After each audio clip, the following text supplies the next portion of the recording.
5 రకాల నమాజ్ని ఆపే దమ్ము ఎవరికైనా ఉందా?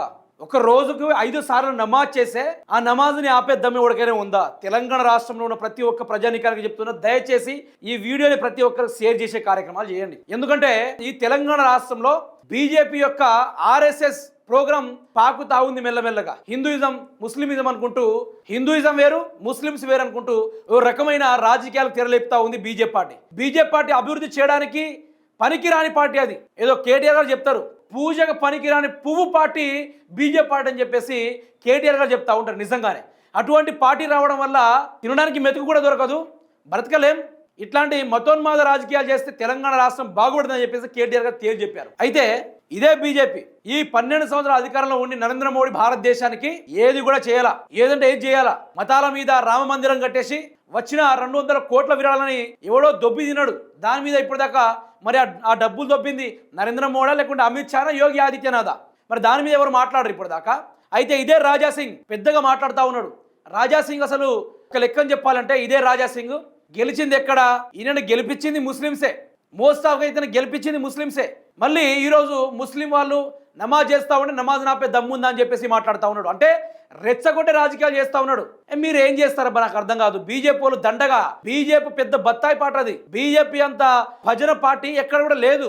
ఈ రోజు ఏమంటే హిందుత్వం ఈ రోజు ఉంది కదా, ఈ రోజు నిన్న ఆ యొక్క భారత్ హిందూయిజం అని చెప్పేసి ఒక ఎజెండాను పెట్టుకొని నిన్న ఒక లైవ్ డెబిట్లో బీఆర్కే న్యూస్లో ఒక వ్యక్తి కూర్చుంటే దానికి ఆపోజిట్గా ఆర్ఎస్ఎస్ భావాజాలను మతోన్మాది గూండా ఇతడు సమాధానం చెప్పే దమ్ము లేక చెప్పుతో కొట్టిన సమాజాన్ని కూడా మనం చూసాం. ఇప్పుడు హిందూ సమాజం ఏం నమ్ముతుంది? కృష్ణుడిని గాని, హనుమంతుడిని గాని, రాముడిని గాని దైవంగా భావిస్తుంది. పూజలు కూడా అదే విధంగా చేస్తుంది. మరి అదే దైవాల్ని వాళ్ళ శిరస్సు తీసి నరేంద్ర మోడీ శిరస్సు పెట్టాల్సిన అవసరమా? ఇక్కడ హిందువుల మనోభావాలు దెబ్బతినవా? మరి దాని మీద మాట్లాడిన రాజాసింగ్ నమాజుల గురించి మాట్లాడతావా? రాజాసింగ్, నీకు రాబోయే రోజుల్లో చెప్తున్నా, నీకు డిపాజిట్ కూడా దక్కదు. రాజాసింగ్, ఈ తెలంగాణ రాష్ట్రంలో ఏ బీజేపీ అయితే ఉన్నాడో ఆ బీజేపీ వాళ్ళకు రాబోయే రోజున డిపాజిట్ కూడా దక్కదు. అందులో ఆర్జీటీవీ పాత్ర ఎట్లా ఉండబోతుందో ఎవడు కూడా ఊహించలేడు. బీజేపీ తెలంగాణ రాష్ట్రంలో లేకుండా చేసే బాధ్యత ఇదే ఆర్జీటీవీ చేస్తుంది. ఎందుకంటే ఇక్కడ ఒక రాజాసింగ్ మాటలు ఇంటే సరిపోతుంది.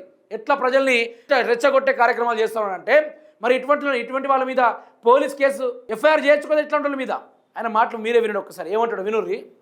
5 times నమాజ్ చదువుకుంటే కూడా మాకు అభ్యంతరం లేదు, కానీ ఆ నమాజ్లో ఆ పదాలు ఏ విధంగా వాడుకుంటారు వీళ్ళు? ఈ ప్రపంచంలో అల్లా ఒకటే, ఈ ప్రపంచంలో ఏ దేవుడు లేడు అని ఆ విధంగా ఆ పదంని వాడుకుంటారు. మళ్ళా ఇదే పోలీసులకి దమ్ముందా పోయి ఆ నమాజ్ ఆపి ఆ మౌల్వి కానీ ఎవరైనా ఆ అలాస్మెంట్ చేసే వ్యక్తి పైన కేసు బుక్ చేసే పోలీసులకి దమ్ముందా అడుగుతున్నా? కేసు పెట్టే దమ్ముందా అడుగుతున్నా? ఫోన్ చేసి బెదిరించి ఎట్లాంటి పదాలు వాడతారు కదా వీళ్ళు, అది వాడే దమ్ముందా అడుగుతున్నా? లేదు కదా. ఎందుకంటే హిందువుల పైననే దౌర్జన్యం చేయాలి, హిందువులకే ఒత్తాలి.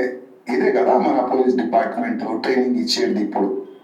ఇదే కదా, హిందువుల్ని ఒత్తాలి, హిందువుల్ని కొట్టాలి, హిందువుల పైన కేసు పెట్టాలి, హిందువులకి జైలుకి పంపించాలి. ఇదే నేర్చుకున్నారు మన పోలీసులు. అబ్బా ఏం మాటలు మాట్లాడవా రాజాసింగ్. అసలు ఈయనని గెలిపించిన వాళ్ళు నిజంగా వాళ్ళకు దండం పెట్టి చెప్తున్నా. నిజంగా ఎట్లా గెలిపిస్తుర్రండి ఇతన్ని? ఏ లెక్కన గెలిపిస్తుర్రు? ఎల్కేజీలో ఉంచాల్సిన వ్యక్తిని తీసుకొచ్చి ఒక మతోన్మాదాన్ని రెచ్చగొట్టే వ్యక్తిలాగా చేసి తెలుగు మినిమం సోయి ఉండి మాట్లాడుతున్నాడా? ఇంతంత సోయి ఉండి మాట్లాడుతూ ఉన్నాడా అంటున్నా. పోలీసులు ఇప్పుడు ఒకటి నేను చెప్తా రాజాసింగ్ గారు, ఇప్పుడు మీరు ఎమ్మెల్యేగా ఎన్నుకోబడినారు బీజేపీ తరఫున. మొన్నేదో నా పార్టీని రాజీనామా చేస్తున్నా అని చెప్పేసి ఆ పార్టీకి దూరంగా ఉన్నారు కొన్ని రోజులు, మళ్ళీ బయటకు వచ్చిర్రు. మళ్ళీ నిన్న ఆటో ఇన్సిడెంట్ జరిగింది. ఒక ఆటో ఇన్సిడెంట్ మీద ఒక హిందూ, సరే భారతదేశం మీద పుట్టినోడు హిందూ అని చెప్పేసి మతం మార్చేటోడు కూడా అలా తండ్రులు కూడా మార్చుకోవాలని చెప్పేసి ఒక కొటేషన్ వేసిండు. దాని మీద కొందరు వీడియో తీసి మరి ఎవరో హిందీలో మాట్లాడుకుంటూ తిట్టిండు. అతని మీద అత్తాపూర్ పిఎస్లో ఎఫ్ఐఆర్ నమోదు చేయడం కూడా జరిగింది.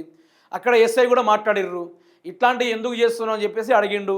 నువ్వు ఎట్లా ఆటో తిప్పి బతుకుతావు అని చెప్పేసి అడిగిండు. అయితే రాజాసింగ్ గారికి నేను చెప్తున్నా, ఇదే భారతదేశంలో రామ మందిరంలో 200 కోట్ల రూపాయలు స్కామ్ జరిగింది. నువ్వు మాట్లాడవా దాని మీద? రాజాసింగ్ మాట్లాడే దమ్ముందా? రాజాసింగ్ నీకని అడుగుతున్నా, మాట్లాడే దమ్ముందా? నువ్వు మాట్లాడితే నేను చెప్తున్నా నీ బీజేపీ పార్టీని గెలిపించే బాధ్యత నాది. ఆ 200 కోట్ల రూపాయలు దొబ్బి తినది ఎవడో బయట పెడితే నీ బీజేపీ పార్టీని గెలిపించే బాధ్యత నాది. ఉందా? దమ్ముందా? మాట్లాడు. ఈరోజు ఆవులు, ఈరోజు గోమాత అని మీరు మాట్లాడుతున్నారు కదా, ఆ గోమాత ఈరోజు వధ జరుగుతూ ఉంది. ఆ యొక్క ఆవులను కోసి మరీ ఎక్స్పోర్ట్ చేస్తూ ఉన్నారు. ప్రపంచ దేశాల్లో బీఫ్ ఎక్స్పోర్టింగ్లో నంబర్ 1 స్థానంలో ఉన్నది మన భారతదేశం. దాన్ని ఆపే దమ్ముందా రాజా సింగ్? అదేవిధంగా చాలా వరకు చెత్తలు తినుకుంటూ ఈరోజు అదే ఆవు గడ్డి లేక, తాగడానికి నీళ్లు లేక చెత్త తిని ఎన్నో ఆవులు చనిపోతూ ఉన్నాయి. మరి వాళ్ళని హక్కున చేర్చుకొని గడ్డి తినిపించి పెంచే కార్యక్రమాలు చేస్తున్నావా రాజా సింగ్? నేను నీకు దమ్ముందా దాన్ని మొత్తం కంట్రోల్ చేయడానికి? దమ్ముందా రాజా సింగ్ నీకు? అటువంటి వాటికి దమ్ము లేదు మన దగ్గర. కానీ హిందువులు ముస్లింలు కొట్టుకోవాలి, నరుక్కోవాలి అనే విషయంలో మాత్రం మీ దగ్గర ఇట్లాంటి మధ్య మధ్యలో పుల్లలు పెట్టే కార్యక్రమాలు మీ దగ్గర ఉంటాయా? అట్లాంటప్పుడు పోలీసులు ఇతని మీద కూడా ఎఫ్ఐఆర్ చేసి పడేయాలా? కేసీఆర్ గారు తెలంగాణ రాష్ట్రాన్ని సుభిక్షమైన రాష్ట్రంగా తీర్చిదిద్దు. తను కూడా 10 ఏళ్ల పాటు పరిపాలించాడు కేసీఆర్. మీరు ముస్లిమ్స్, మీరు హిందువులు, మీరు క్రిస్టియన్స్, మీరు జైనులు అని చెప్పేసి ఇక్కడ కూడా వేరు చేయాలా? హిందువులకు గుళ్ళు కట్టించిండు. యాదాద్రి అతి పెద్ద టెంపుల్ మన తెలంగాణ రాష్ట్రంలోనే. తిరుపతి ఎట్లనో ఆ విధంగా ఇక్కడ తెలంగాణ రాష్ట్రంలో యాదాద్రిలో యాదాద్రి టెంపుల్ బ్రహ్మాండంగా నిర్మించిండు. కోటి కాంతులతోటి నిర్మించిండు. అది హిందువుల మీద ఉన్న ప్రేమ ఆయనకు, హిందూ మతం మీద ఉన్న ప్రేమ ఆయనకు, హిందూ దేవాలయాల మీద ఉన్న ప్రేమ ఆయనకు. అదేవిధంగా యాదాద్రి పక్కనే స్వర్ణగిరి అనే అద్భుతమైన వెంకటేశ్వరుడు యొక్క నిలయం లెక్క మార్చిండు. అక్కడ బ్రహ్మాండమైన గుడి. ఈరోజు హైదరాబాదు తెలంగాణ రాష్ట్ర సరిహద్దులు అందరూ అక్కడికి వెళ్తా ఉన్నారు. అంత గొప్పగా చేసిండు. కొన్ని వేల కోట్ల రూపాయలు వెచ్చిండు. అట్లా కేసీఆర్ చేసుకుంటూ వచ్చిండు. ముస్లిమ్స్కు రంజాన్ పండుగ, రంజాన్ తోఫా ఇచ్చిండు. ఇమాం మోజన్కి వాళ్ళకు డబ్బులు అందే కార్యక్రమాలు చేసిండు. ఒక్కొక్క వర్గాలకు ఒక్కొక్క రకంగా ఆయన చేసుకుంటూ వచ్చిండు. ఏ ఒక్క మతాన్ని రెచ్చగొట్టలా. రాజకీయం చేయాలంటే కేసీఆర్ చిటిక వేసినంత పని ఆయనకు. రాజకీయాన్ని తారుమారు మార్చాలన్నా, ఎవరితో గొడవ పెట్టుకోవాలన్నా బీఆర్ఎస్ ని మించిన పార్టీ భారతదేశంలో లేదు గొడవ పెట్టుకోవాలంటే. అట్లాంటిది రాజా సింగ్ గారు బీజేపీలో గెలిచి ఈ రోజు మీ ప్రభుత్వం ఏదైనా చేసిందా? 12 సంవత్సరాల అధికారంలో ఉంది కదా బీజేపీ. మీరు అట్లీస్ట్ ఒక గడ్డి పోస పీకొని తీసుకొచ్చారా తెలంగాణ అని అడుగుతున్నా. మీరు అది క్వశ్చన్ చేసే దమ్ము మీ దగ్గర ఉందా రాజా సింగ్? ఈ రోజు మతాల మీద చిచ్చు పెట్టే మాటలు మాట్లాడుతూ ఉన్నారు. నీకు తెలివి ఉంటే మొదలు వీటి మీద మాట్లాడాలా. ఆవుల యొక్క మాంసాన్ని కోసి అమ్ముతా ఉన్నారని చెప్పేసి ఆ భారత హిందూజం అని చెప్పేసి నిన్న బీఆర్కే న్యూస్ లో మాట్లాడిన రమణారావు సంథింగ్ ఎవరు ఉన్నారు. ఆయన దేశం మొత్తం చాటు చెప్తా ఉంటే అతను చెప్పుతో కొడితే దాని మీద మాట్లాడలే. నువ్వు హిందూ కాదా? నువ్వు రాజా సింగ్? మరి సాటి హిందూ మీద చెప్పుదాడి జరిగితే మాట్లాడవా? కేసీఆర్ దేవాలయాన్ని కట్టించాడు, గుళ్ళు కట్టించిండు. కానీ మీ బీజేపీ పార్టీ ఏం చేస్తుంది? ఆ యొక్క నవీన్ నబీత్ అని వస్తే అతని ముందు ఆంజనేయుడు విగ్రహం పెట్టించి ఆంజనేయుడు యొక్క వేషధారణ వేసి బొమ్మ లెక్క ఆట ఆడిస్తారా? తెలంగాణ రాష్ట్రంలో ఉన్న హిందూ వాళ్ళ యొక్క మనోభావాలు దెబ్బతినవా? మీరేనా హిందువులు? రాజా సింగ్ ఇదే నేర్చుకున్నావా? మతాల మీద చిచ్చు పెట్టుడు మీకు ఆర్ఎస్ఎస్ చెప్తుందా? ఇట్లా లెల్లు పెట్టమని చెప్పేసి ఆర్ఎస్ఎస్ చెప్తుందా అనుకుంటున్నా. ఇట్లా ఆర్ఎస్ఎస్ ని ప్రశ్నించిన, బీజేపీని ప్రశ్నించిన దేశద్రోహి అంటున్నారట మరి బయట చాలా వరకు. మరి ఏం చేసినావు రాజా సింగ్? మరి నీ పరిపాలన ఎట్లా జరిగిందో చెప్పు. మరి నువ్వు ఏం చేసినావు చెప్పు. మతాల మీద నీ మాటలు ఎంత వల్గర్గా ఉంటాయంటే, నీ మాటలు చాలా వరకు ఎంత అబ్యూస్గా ఉంటాయంటే, అబ్యూస్ వర్డ్స్ వాడుకుంటూ నిన్ను గెలిపించేటోడు అసలు ఎట్లాంటి వాళ్ళో విచిత్రం అనిపిస్తుంది నాకైతే. నేను చెప్తున్నా కదా, రాబోయే రోజు ఓటమి మాత్రం తప్పదు. మిమ్మల్ని ఏ విధంగా ఓడిస్తారంటే చిత్తుగా ఓడిస్తారు మిమ్మల్ని. బీజేపీ పార్టీకి భవిష్యత్తు లేదు తెలంగాణలో. రాబోయే రోజు బీజేపీ పార్టీకి భవిష్యత్తు లేదు తెలంగాణలో. గుర్తుపెట్టుకోండి.